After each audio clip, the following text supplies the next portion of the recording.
Good evening बच्चों, मैं miss Sharma आप सभी का स्टडी ग्रुप आयो यूट्यूब चैनल पे स्वागत करता हूं और आशा करता हूं कि आप सभी बहुत अच्छे होंगे, शानदार होंगे, लाजवाब होंगे और अपनी तैयारी बेहतरीन तरीके से कर रहे होंगे। बच्चों, जैसा कि आप जानते हो कि RWA ने अभी अभी करंटली SSC GD के लिए न्यू सिलेबस लॉन्च किया है, तो मैं आज आपके लिए एक हिंदी की क्लास लेकर के हाजिर हुआ हूँ। ये वाली बुक है, अगर आप लोगों ने ऑफलाइन इसको मंगाया होगा तो ये कुछ इस तरीके से दिखाई दे रही होगी। ठीक है बच्चों, तो अब हमारी क्लासेस हमारे इस प्लेटफॉर्म पे प्रॉपर चल रही हैं। मैथ को सचिन सर करा रहे हैं, रीजनिंग को मैं करा रहा हूँ, जीके को आपको मदन सर करा रहे हैं और हिंदी की क्लास फिर से मैं आपको करा रहा हूँ। ठीक है बच्चों, सभी क्लासों को प्रॉपर देखो और अपनी तैयारी को एक बेहतर मुकाम तक लेकर के जाओ। ठीक है बच्चों, चलो करते हैं क्लास को शुरू। तो बच्चों, आज का जो हमारा टॉपिक रहेगा वो रहेगा संज्ञा। तो आपको पता होना चाहिए कि संज्ञा होती क्या है। सबसे पहले आपको पता होना चाहिए कि संज्ञा होती क्या है। ठीक है, एक सेकंड, इसको पहले बैक कर लेते हैं। ठीक है, ये रहा। देखो, आपको पता होना चाहिए कि संज्ञा बेटा किसको कहते हैं। अच्छा, इसका मतलब क्या है बेसिक? संसार में उपलब्ध समस्त वस्तुएं, जीव, भाव, स्थान आदि का कोई न कोई नाम अवश्य होता है, अर्थात नाम ही क्या है? संज्ञा है। संज्ञा क्या है बेटा? नाम ही क्या होता है? संज्ञा होता है। ठीक है, संज्ञा के बिना पहचान या भाषा का प्रयोग संभव नहीं है। संज्ञा के बिना हमारा क्या, भाषा का या पहचान का कोई भी मान संभव नहीं है, एक तरीके से कह सकते हैं। इसकी बेटा परिभाषा क्या होती है? संज्ञा की परिभाषा, उस विकारी शब्द को संज्ञा कहते हैं जिससे किसी प्राणी, वस्तु, स्थान, भाव आदि का बोध हो। मतलब कि किसी प्राणी का, वस्तु का, स्थान का बोध हो, हम उसे क्या कहते हैं बेटा? संज्ञा कहते हैं। उदाहरण के लिए, सूरज इलाहाबाद विश्वविद्यालय में शिक्षक है। उपयुक्त वाक्य में सूरज इलाहाबाद विश्वविद्यालय शिक्षक संज्ञाएं हैं, क्योंकि ये हमें क्रम से किसी व्यक्ति, स्थान तथा पद का बोध करा रहे हैं। देखो, जब कोई भी शब्द आपको किसका बोध कराए? स्थान का बोध कराए, व्यक्ति का बोध कराए, स्थान का करवाए, पद का करवाए, तो वो सभी के सभी क्या होते हैं बेटा? संज्ञा के उदाहरण होते हैं। ठीक है, चलिए बढ़ते हैं आगे। अब हमें पता होना चाहिए कि संज्ञा के कितने भेद होते हैं। संज्ञा के टोटल कितने भेद होते हैं बच्चों? कितने होते हैं बेटा? संज्ञा के 5 भेद होते हैं। कौन कौन से होते हैं? व्यक्तिवाचक संज्ञा, जातिवाचक संज्ञा, समूहवाचक संज्ञा। नंबर 4 पे बात करें तो द्रव्यवाचक, नंबर 5 भाववाचक संज्ञा। आपको एक स्पेशल नोट करना है कि आधुनिक हिंदी में संज्ञा के 3 भेद माने गए हैं। कितने बेटा? 3 भेद माने गए हैं, क्योंकि समूहवाचक एवं द्रव्यवाचक संज्ञाएं सामान्यतः जातिवाचक संज्ञा के अंतर्गत ही आती हैं। कौन कौन सी संज्ञाएं बेटा? समूहवाचक और द्रव्यवाचक। समूहवाचक और द्रव्यवाचक, ये 2 ऐसी संज्ञाएं हैं जिनको हम जातिवाचक संज्ञा के अंतर्गत मानते हैं। समझ में आ गया? हमारी संज्ञा के कितने भेद हैं? 5 हैं, लेकिन आधुनिक हिंदी में इनको 3 माना गया है। तो 3 कौन सी माना गया है बेटा? देखो, इनमें से द्रव्यवाचक को, भाववाचक को हटा दो, मतलब व्यक्तिवाचक, जातिवाचक और समूहवाचक, इनको आधुनिक हिंदी में क्या माना गया है? संज्ञा के भेद माना गया है। ठीक है, चलिए बढ़ते हैं आगे। बेटा, अब हमें पता होना चाहिए कि व्यक्तिवाचक संज्ञा या जातिवाचक संज्ञा ये होती क्या है, इन्हें हम कैसे आइडेंटिफाई करें। तो आपके सामने है व्यक्तिवाचक संज्ञा।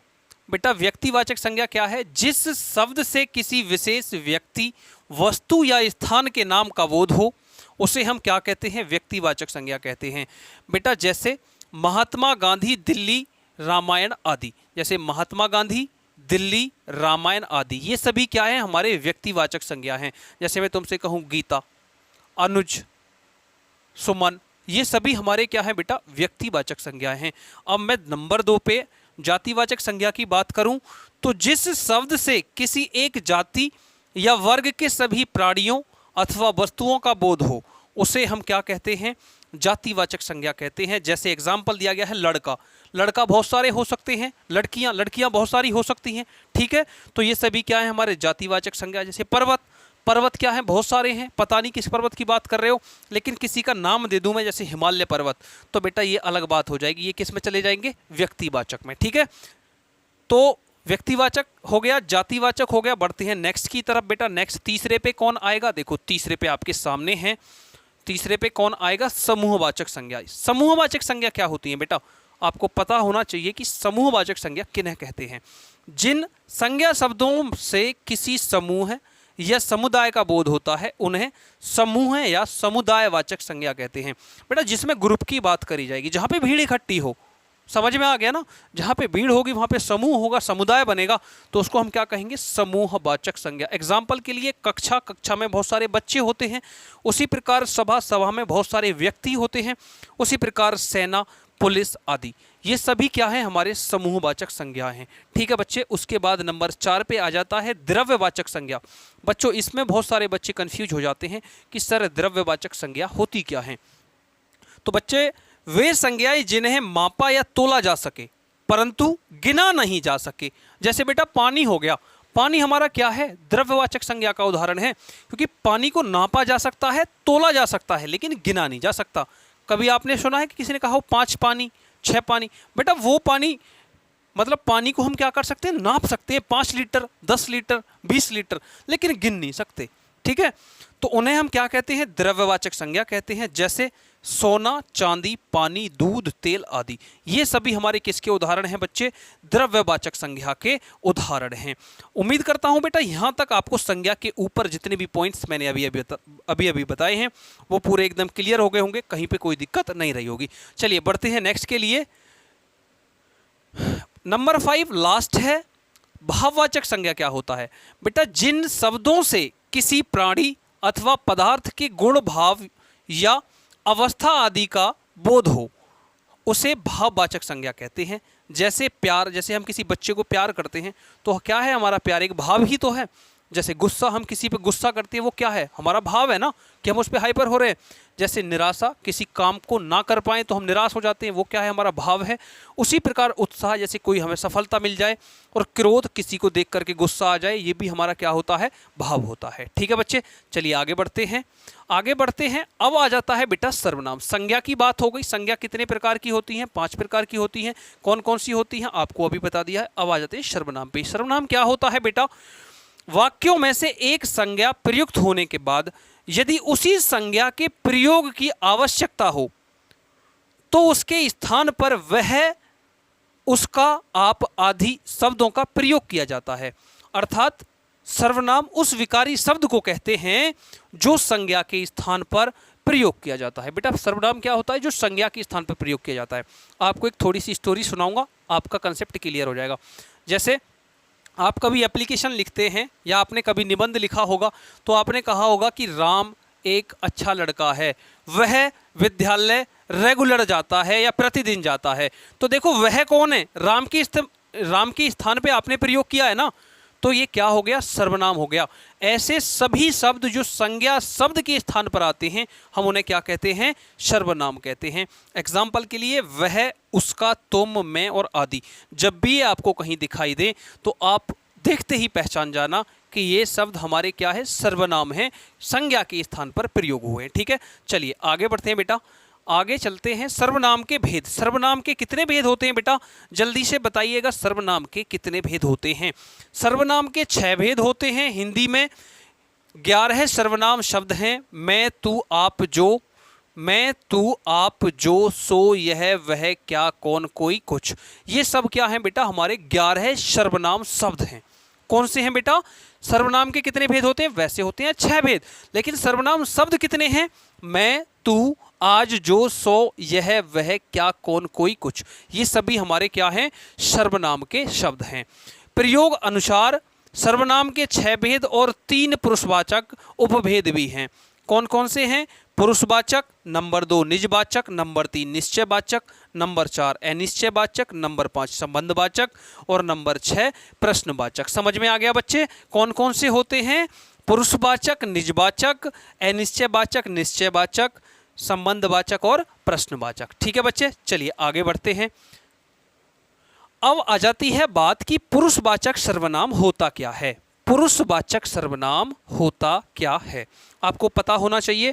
देखो, जिस सर्वनाम का प्रयोग वक्ता या लेखक द्वारा स्वयं के लिए अथवा अन्य व्यक्ति के लिए किया जाता है, मतलब स्वयं के लिए या अन्य व्यक्ति के लिए किया जाता है, उसे हम क्या कहते हैं? पुरुषवाचक सर्वनाम कहते हैं।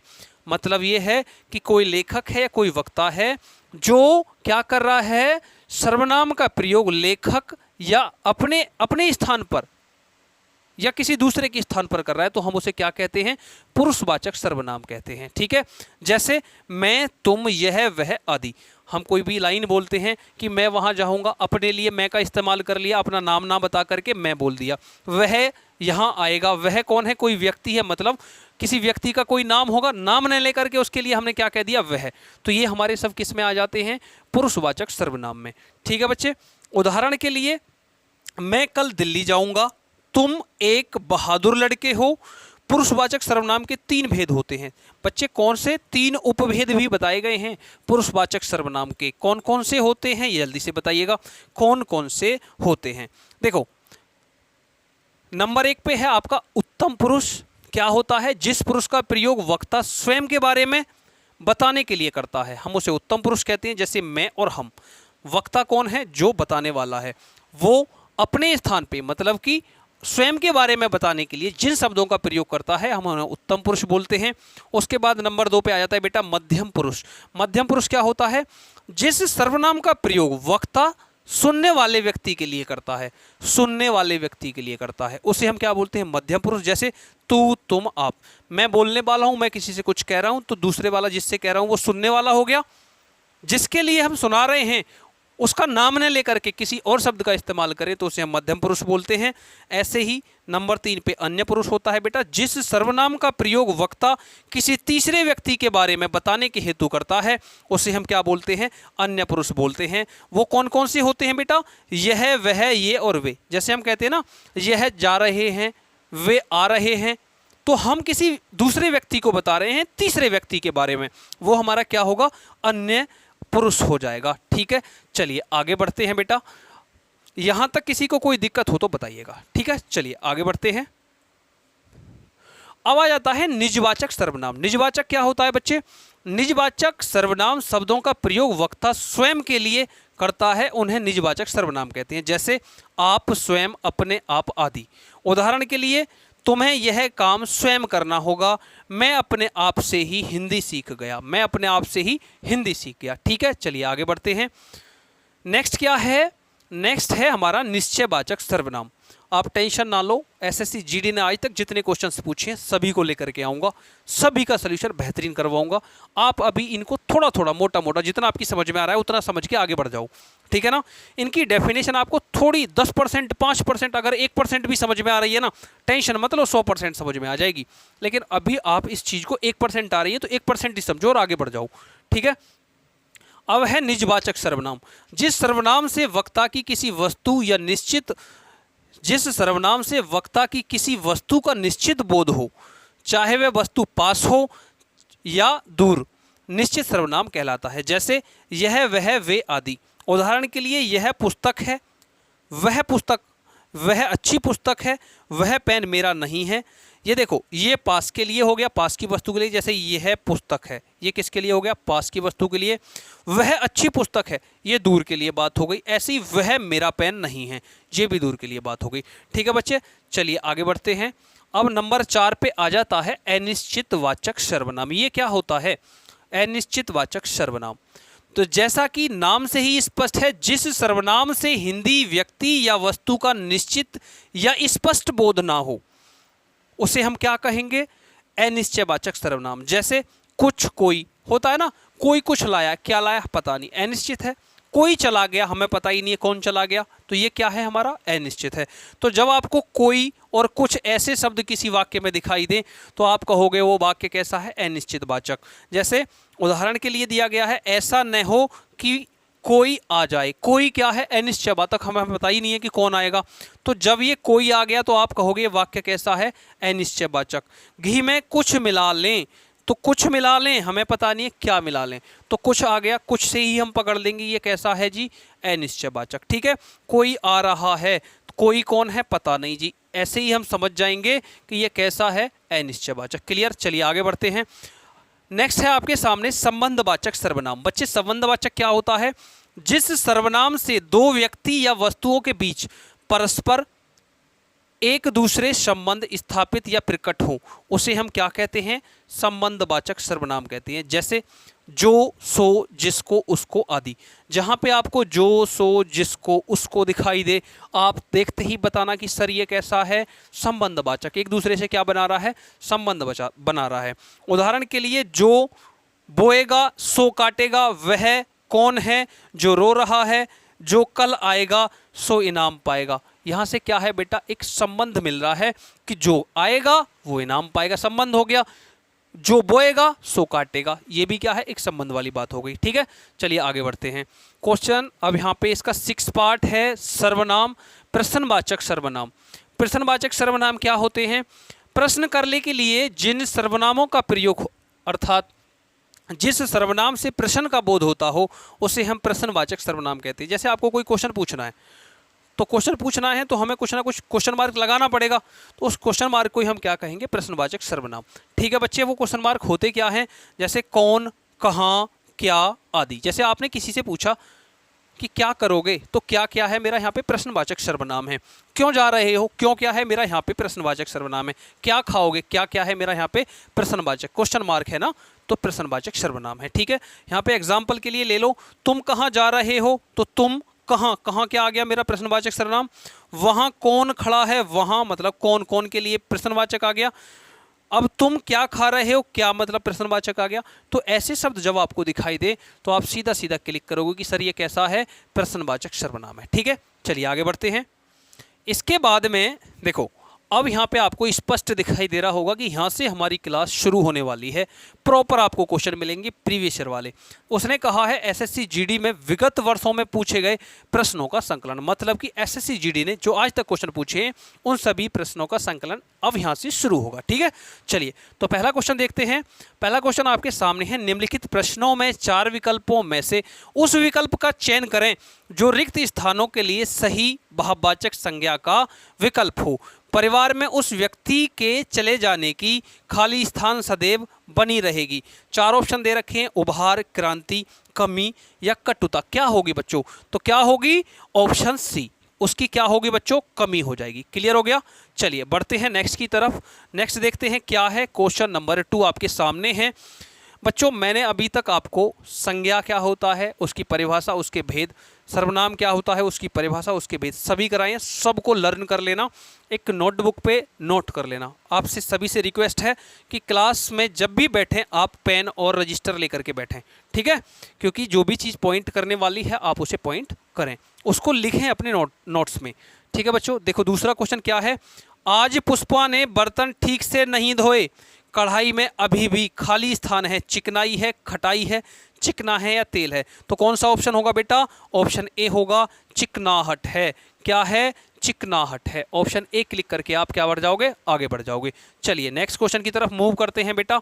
नेक्स्ट क्वेश्चन ये रहा आपकी स्क्रीन पे। क्वेश्चन क्या है? अब मैं कहीं नहीं जा सकता, खाली स्थान से चूर हो चुका हूं। चूर का मतलब क्या है? ऑप्शन ए थकाना, लिख, थकावट या नाचना। तो कौन सा सही होगा बेटा? थकावट। थकावट से क्या हो गया हूं? यहाँ पे आप थकावट लिखोगे, थकावट से चूर हो गया हूं। ऑप्शन सी आपके क्वेश्चन का एकदम सही विकल्प हो जाएगा। ठीक है, चलिए बढ़ते हैं नेक्स्ट की तरफ। अगला क्वेश्चन क्या है एक बार देख लेते हैं। नेक्स्ट क्वेश्चन ये रहा आपके सामने। उसने कहा है निम्नलिखित प्रश्नों में 4 विकल्पों में से उस विकल्प का चयन करें जो रिक्त स्थान की पूर्ति करे। हमारा रिक्त स्थान पहले ही दे दिया है। खाली स्थान में इंसान एकदम बच्चा बन जाता है। खाली स्थान में इंसान एकदम क्या बन जाता है? बच्चा बन जाता है। कब बन जाता है? ऑप्शन ए दिन में, घर, बुढ़ापे में या परिवार में। कौन सा ऑप्शन सही होगा? ऑप्शन सी, बुढ़ापे में क्या होता है? इंसान एकदम क्या बन जाता है बच्चों? बच्चा बन जाता है। उसकी मानसिकता एकदम बच्चों वाली हो जाती है। आपने देखा होगा आपके परिवार में बुजुर्ग लोग होंगे, वो सभी जब बूढ़े हो जाते हैं ना तो उनकी मानसिकता एकदम बच्चों वाली हो जाती है। ठीक है, चलिए नेक्स्ट क्वेश्चन की तरफ मूव करते हैं। नेक्स्ट क्वेश्चन ये रहा आपके सामने बेटा। क्या कह रहा है? मैंने अपने विश्वविद्यालय में बहुत से खाली स्थान का अध्ययन किया है। ऑप्शन ए किताब, साहित्यिक, साहित्य या पाठ। कौन सा सही होगा? ऑप्शन सी, मतलब मैंने क्या किया है? अपने महाविद्यालय में बहुत से साहित्य का अध्ययन किया है। ऑप्शन सी पे आप क्लिक करोगे और आगे बढ़ जाओगे। ठीक है, चलिए बढ़ते हैं नेक्स्ट क्वेश्चन पे। नेक्स्ट क्वेश्चन ये रहा आपकी स्क्रीन पे, जल्दी से देखो क्या होगा इसका सही जवाब। क्वेश्चन क्या कह रहा है? माँ लक्ष्मी की कृपा से सभी को खाली स्थान प्राप्त होती है? आराम, फल फूल, संपन्नता या विपन्नता? कौन सा ऑप्शन सही होगा बेटा? इसका सही जवाब होगा ऑप्शन सी। क्या होती है? माँ लक्ष्मी की कृपा से संपन्नता प्राप्त होती है। क्लियर हो गया? चलिए नेक्स्ट क्वेश्चन पे चलते हैं। अगला क्वेश्चन ये रहा आपकी स्क्रीन पे। सीमा ने रोहिणी से कहा कि खाली स्थान के नाते तुम्हें उसकी मदद करनी चाहिए। ऑप्शन ए थकान, बचपन, इंसानियत या गुस्सा? कौन सा होगा? कमेंट सेक्शन में कमेंट करके बताओ।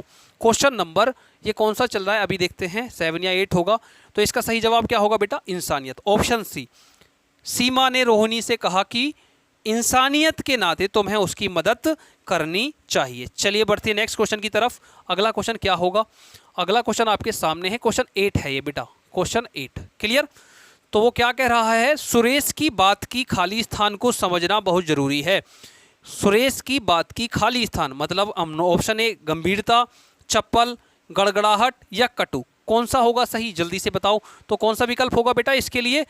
ऑप्शन ए, सुरेश की बात की गंभीरता को समझना बहुत जरूरी है। चलिए नेक्स्ट क्वेश्चन पे चलते हैं। अगला क्वेश्चन ये रहा आपके सामने। आज के समय में तकनीक की खाली स्थान बहुत ज़्यादा है। बातें, उपयोग, समस्या या उपयोगिता? कौन सा सही होगा? ऑप्शन डी हो जाएगा। तकनीकी की क्या है बेटा आज के टाइम में? उपयोगिता बहुत ज़्यादा है। ठीक है, चलिए बढ़ते हैं नेक्स्ट क्वेश्चन की तरफ। नेक्स्ट क्वेश्चन ये रहा आपके सामने। वह बड़ा ही शांत लड़का है, खाली स्थान से उसका दूर दूर तक कोई नाता नहीं है।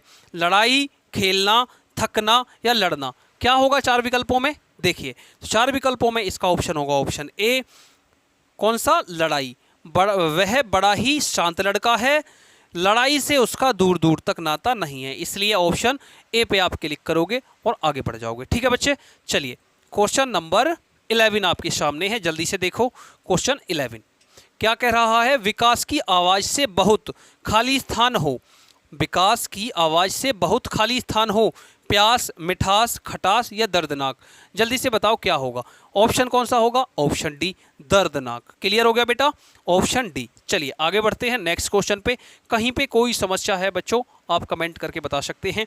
ये सेशन कैसा लग रहा है आप लोग हमें कमेंट करके बता सकते हैं। ठीक है बेटा, अगर आप चैनल पे नए हो तो चैनल के साथ जुड़ जाओ, सब्सक्राइब करो, इस सेशन को अपने दोस्तों के साथ में शेयर करो और वीडियो पसंद आ रही है तो इस सेशन को लाइक भी कर दो। ठीक है बच्चे, चलिए तो अगला क्वेश्चन है क्वेश्चन नंबर 12 है। आज भी लोग जय और बीरू की खाली स्थान का उदाहरण देते हैं। माता का, अध्यापक का, सेवक का या दोस्ती का? तो बेटा कौन सा होगा? ऑप्शन देखो यहाँ पे आज भी लोग जय और वीरू की खाली स्थान का उदाहरण देते हैं। खाली स्थान यहाँ पे देखो, यहाँ पे एक मिस्टेक है, यहाँ पे एक मिस्टेक है। ये सेवक नहीं होगा, माता नहीं होगा, अध्यापक नहीं होगा, ये बेटा दोस्ती होगा। जय और बीरू की क्या थी? आपने मूवी देखी है ना, बहुत तगड़ी दोस्ती थी। क्लियर? क्या था वहाँ पे बेटा? उनके बीच में एक दोस्ती का संबंध था। यहाँ पे ऑप्शन सी ना होकर के क्या होगा बेटा? ऑप्शन डी होगा, जय और बीरू की दोस्ती थी। क्लियर? चलिए आगे बढ़ते हैं क्वेश्चन नंबर 13 की तरफ। क्वेश्चन नंबर 13 क्या कह रहा है? क्वेश्चन नंबर 13 में माँ ने आज जो दही जमाया है उसे बहुत ज़्यादा खाली स्थान है। खाली स्थान के बाद में खट्टी है, मीठी है, खटास है या पतली है? ऑप्शन कौन सा सही होगा बेटा? माँ ने जो दही जमाई है वो कैसी होगी? कैसी होगी बेटा? वो मीठी होगी। वो कैसी है बेटा? मीठी है। Option B. आप एक सेकंड बेटा, इसका भी एक बार चेक करते हैं। देखो इसका भी चेक करते हैं। यहाँ पे कौन सा है? माँ ने जो दही जमाई है, माँ ने जो, उसे बहुत ज़्यादा खाली स्थान है।